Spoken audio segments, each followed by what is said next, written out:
Bom, pessoal, então seguindo com as nossas videoaulas, a atividade da página número 22 nós realizamos em sala de aula, certo? E agora eu vou fazer com vocês a atividade da página número 23, que também era lição de aula, porém eu ainda não realizei ela na lousa junto com vocês, tá? Então vamos lá, exercício número 23. Exercício número 23 não, página número 23, exercício número 1. Pedro ganhou R$ 200 de mesada de seus pais. Durante um passeio com seus amigos, ele levou a metade de sua mesada.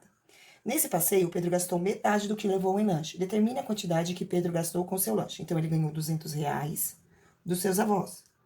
Dividiu, dos seus avós não, dos seus pais, trocando todas as palavras. 200 dividido por 2 é igual a R$ 100, que é o valor que ele levou para o shopping. Desses R$ 100, ele gastou a metade. Então, metade de 100 é igual a 50.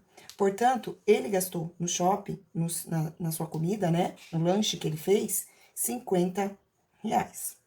Fração de quantidade. Então, R$ 50 é qual fração de 200? Se eu pegar o 200 e dividir por R$ 50, eu vou ter o valor de 4. Ou seja, ele gastou um quarto de R$ 200. R$ 50 é igual a um quarto de R$ 200. Essa é a fração da quantidade de 200, certo? C em porcentagem. Então, pessoal, um quarto escrito na forma de porcentagem. Para escrever um número na forma de porcentagem, ele precisa estar sendo dividido por 100. Para uma fração poder ser considerada uma fração em forma de porcentagem, o denominador dela precisa ser igual a 100.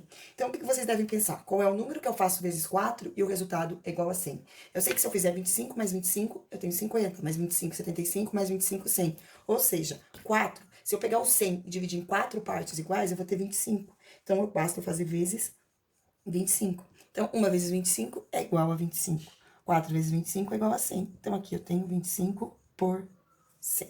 Próximo, um outro método de sua preferência. Então, uma outra forma de escrever um quarto em forma de porcentagem. Vamos lá. Então, eu vou fazer um quarto, é a mesma coisa, né? O traço da fração indica a divisão, aonde o numerador é o dividendo e o divisor é o denominador. Então, aqui está. Então, eu vou fazer 1 dividido por 4. 1 é menor do que 4, não tem nenhum valor na parte inteira, eu coloco a vírgula e acrescento 0. O número que eu faço vezes 4, que chega mais próximo do 10, é o 2. 2 vezes 4 é igual a 8, vai restar 2. Aí eu coloco um 0 de novo e agora é a vez do 5. 5 vezes 4 é igual a 20, 20 menos 20 resta 0. Então, eu sei que 1 dividido por 4 é igual a 0,25. Como eu tenho um número decimal, agora é só multiplicar por 100. Então, nesse caso, eu faço vezes 100 e eu chego também no valor de 25%. Lembrando, eu tenho 2 zeros, então eu vou andar duas casinhas para a direita, por isso eu chego aqui nesse valor de 25%. Muito bem, vamos para o exercício número 2 agora, que fala assim. Uma professora compartilhou com a turma como dividiu o seu tempo ao longo do dia. Ela disse que passa 1/3 do tempo dormindo, então dormindo 1/3. Das horas que sobram, ela passa 3/8 com vocês, então com os alunos dela, e 1/4 ela vai comer, e o que sobra ela faz outras coisas, que variam entre continuar trabalhando, cuidar das coisas de fora da escola ou estar com seus filhos.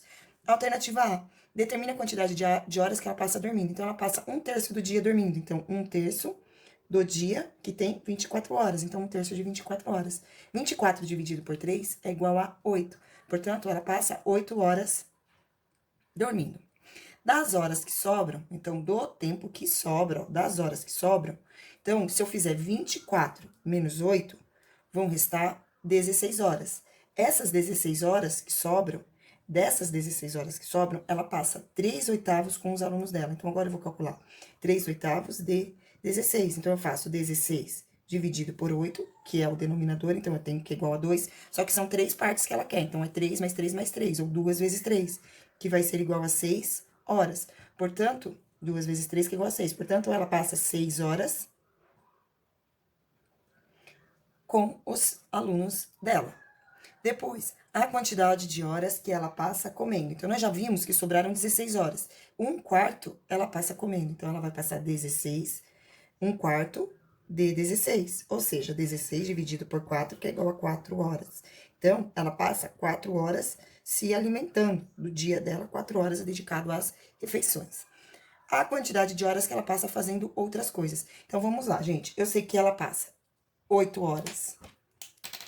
8 horas dormindo, mais 6 horas trabalhando, dando aula, mais 4 horas comendo. Então, 4 mais 6 é igual a 10, mais 8 é igual a 18 horas. Então, das 24 horas do dia, então eu faço 24 menos 18, sobram para ela 6 horas para ela fazer o que ela quiser. tá? Então, resolvam aí a página número 23 de vocês. E agora vamos para a página número 24, que começa com o problema número 3, que fala assim: suponha que sua professora tenha utilizado 8 atividades de mesmo peso para fechar uma das notas de sua avaliação. Então, 8 atividades e cada uma dessas atividades tem o mesmo peso. Destas 8 atividades, você fez 6, então você entregou 6. Que fração representa a quantidade de atividades que você fez?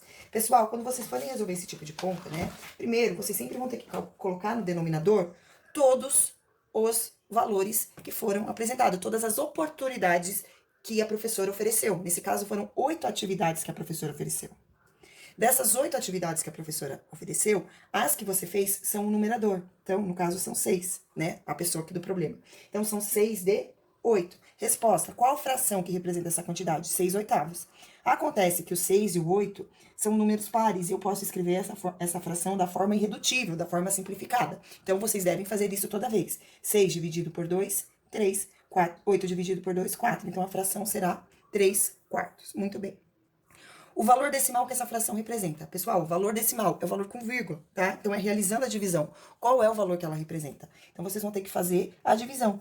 3 dividido por 4. O resultado da divisão é o valor decimal. Então, 3 é menor do que 4. Se eu pegar 3 pães para dar para 4 crianças, nenhuma criança vai ganhar um pão inteiro. Então, na parte inteira do algarismo, eu vou colocar o número 0 e coloco a vírgula para separar a parte inteira da parte decimal. E agora eu vou começar a dividir a parte decimal, pegando esses 3 e dividindo em 30 partes. Né? Cada uma delas dividida em 10, no total de 30. Então, qual número eu faço vezes 4, que chega mais próximo do 30, mas não passa? É o 7. 7 vezes 4 é igual a 28, 30. Tira 28, resta 2. Coloco o 0 de novo, já tô na parte decimal. Qual é o número que eu faço vezes 4, que o resultado é igual a 20? É o 5. Portanto, 3 quartos escrito na forma decimal é igual a 75 centésimos. Seguindo agora, exercício número 4. Em uma sala de aula, há 12 meninos e 15 meninas. A razão entre o número de meninos e o total de alunos. Vamos lá. O total de alunos é igual a 12 mais 15. Então, juntando os meninos e as meninas, eu vou ter o total de alunos que é igual a 27. Certo? Então, essa turma aqui tem 27 alunos, o total, tá? Total de alunos. E a razão? Razão é sinônimo de divisão, lembrem disso. E eu quero saber dos meninos. Então, meninos são 12. Então, eu tenho 12 de 27. Prestem atenção que tanto o número 12 como o número 27 são números divisíveis por 3. Então, é possível a gente fazer essa fração da forma irredutível. 12 dividido por 3 é igual a 4 e 27 dividido por 3 é igual a 9. Resposta: 4 números. B agora. A razão do número de meninas e o total de alunos. Então, todos os alunos é o denominador, 27. Quantas meninas tem? 15. Então, esse é o valor do numerador. Então, ficou 15 sobre 27. Tanto 15 como 27 são números divisíveis por 3, então a gente divide por 3 e escreve da forma irredutível. 15 dividido por 3 é igual a 5, 27 dividido por 3 é igual a 5 números. Muito bem.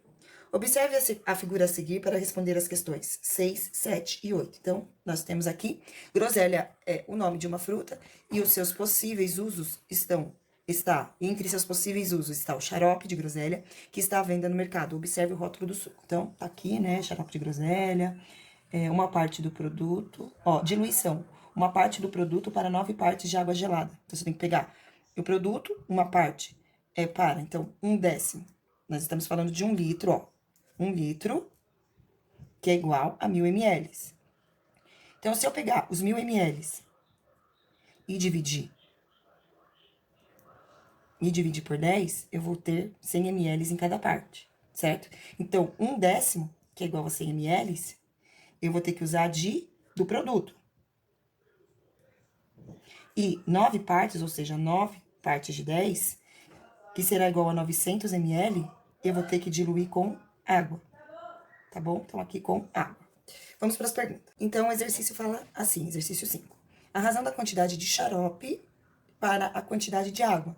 Então, pessoal, a quantidade de xarope, a gente vai utilizar uma parte do xarope para uma quantidade de 9. Então, 1/9, tá? Repare que aqui é a quantidade de xarope em relação à quantidade de água. Não é a quantidade do preparo. Para o preparo, nós já fizemos e já falamos aqui como é que vai funcionar. E aí vem a pergunta B.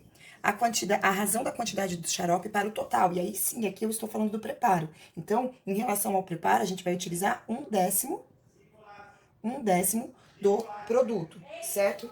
Agora, seguindo aqui, gente, eu vou fazer também...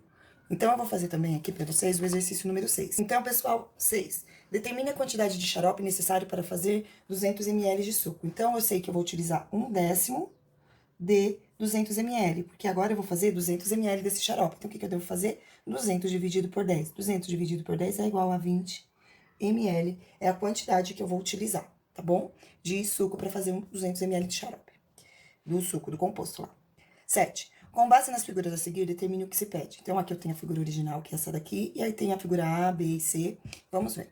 Em relação à figura original, determine o operador utilizado para a figura A. Então, pessoal, eu tenho que, ó, eu sei que 3 vezes 4 é igual a 12. Ou seja, desse daqui eu peguei 3 de 12, certo? Se eu pegar 3 de 12, né, a figura original é 12. Eu tenho 3, então 3 de 12. Aqui eu vou ficar, eu divido por 3 e divido por 3, eu vou ficar com 1/4. Então, o operador foi 1/4. Se eu calcular 1/4 de 12, como resultado, eu vou chegar no número 3. Próximo agora, B.